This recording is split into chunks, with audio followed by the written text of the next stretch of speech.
Welcome again to Capacity Building module.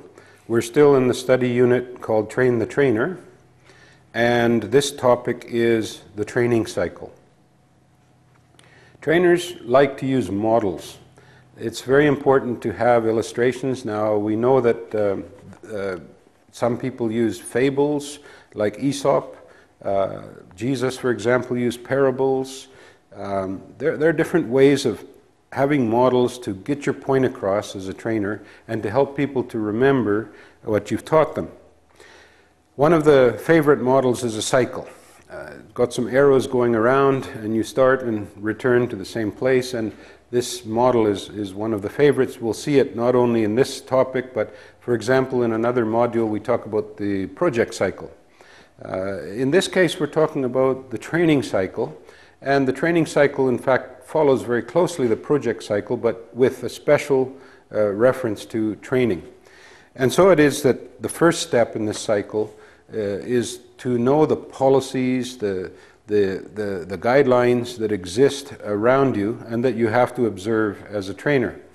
This could come from your organization, it could come from curriculum or government regulations. It depends, but you need to know what those parameters are that any training that takes place is going to be within. That's the beginning of the cycle. And within that context, it moves on to analyzing the needs and assessing the needs. So training must arise from an assessment and analysis of what people need. Unfortunately, we live in an era where there are many workshops and seminars, and it seems that people are forever going off to training, and one wonders at times, boy, do they really need to know that, or are they going because the training is available?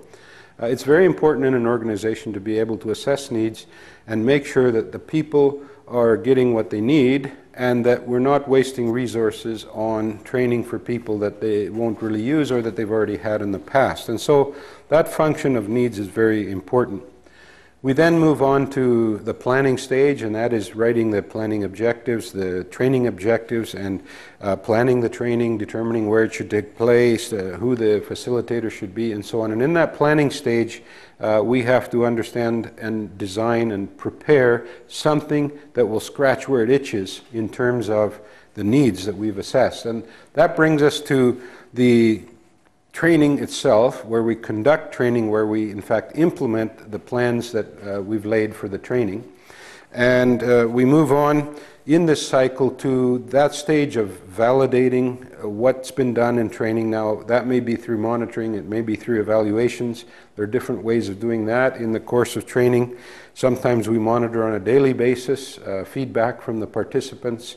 Sometimes we may have an evaluation at the end of a period of training to get feedback from those trainees and so forth. And this brings us almost to the end of the cycle, where we would listen to the validation, we would listen to the feedback from participants and see if it's necessary to modify or to change the training that we've been presenting the next time that we do it. And that's why we come back in a circle, and that's why the cycle is such a good model in this case.